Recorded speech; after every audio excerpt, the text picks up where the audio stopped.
అమిత్ షా మార్చి 30న పార్లమెంట్ లో చేసిన 90 నిమిషాల ఉపన్యాసం దాదాపు ప్రతి నిమిషం ఖండించారు. Salwa Judum started in 2005 as a government supported people's movement. ప్రతి వాక్యం అబద్ధం. అది పీపుల్స్ మూవ్మెంట్ కాదు. Tribal youth were made special of police officers and were given training to fight against those spreading terror. అంత తలకిందులు అంటే ఆర్ఎస్ఎస్ కి ఇది చాలా సహజమైన విషయం.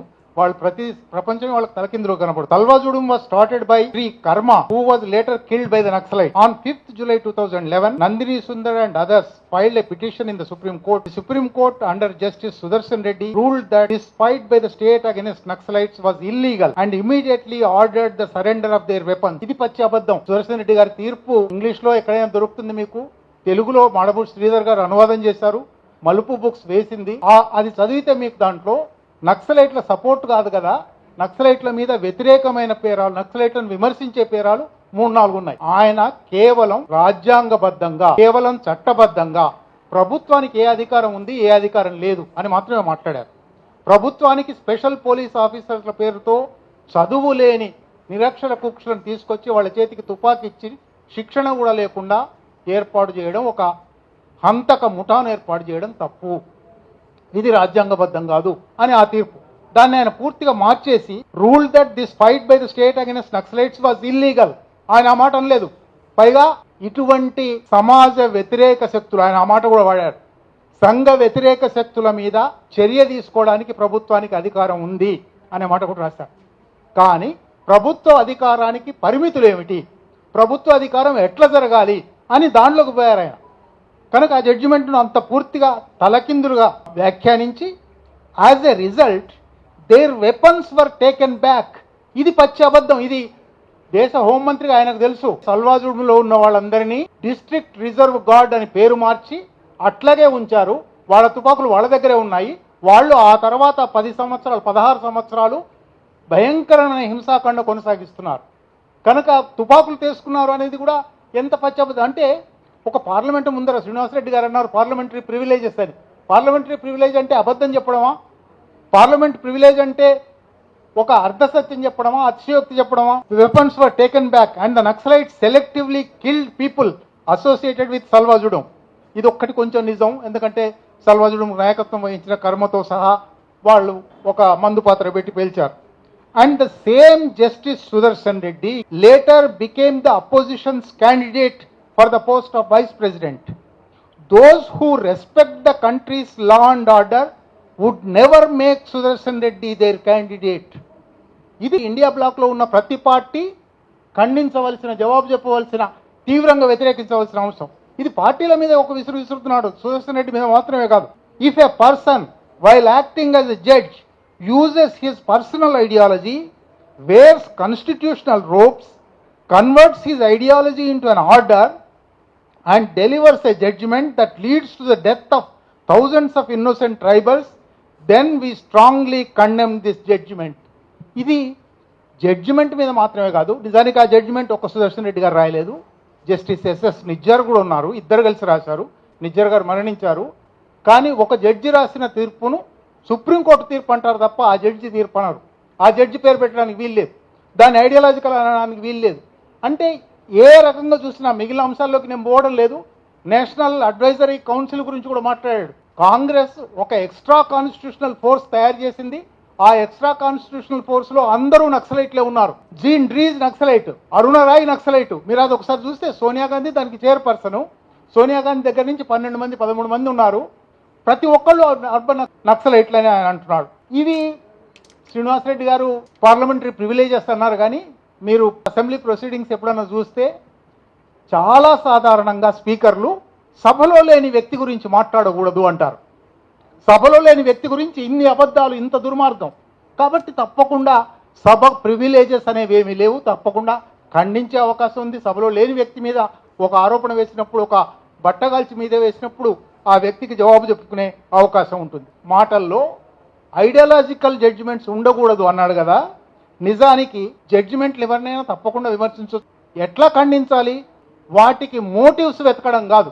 అది లా అవునా కాదా, అది లాజిక్ అవునా కాదా.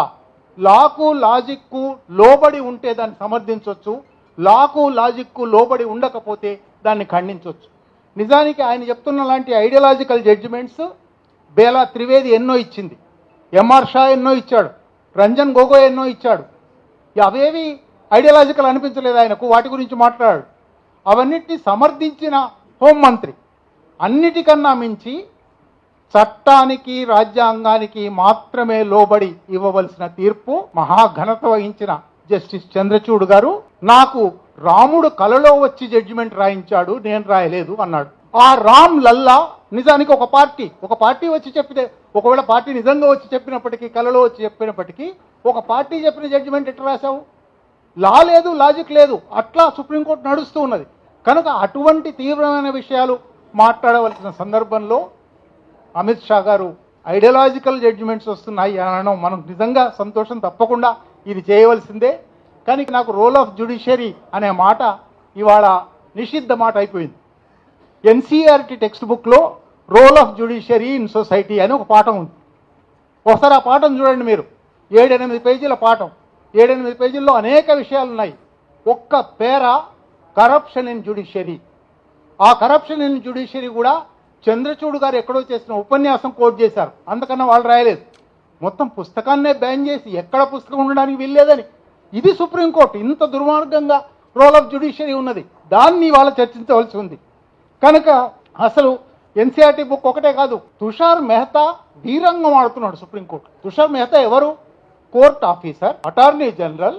తాను తన అభిప్రాయం చెప్పొచ్చు, తన ప్రభుత్వం తరఫున మాట్లాడవచ్చు. కానీ ఆయన తన కనుసన్నలతో జడ్జీలను శాసిస్తున్నాడు, జడ్జీలు ఏం చేయాలో చెప్తున్నాడు.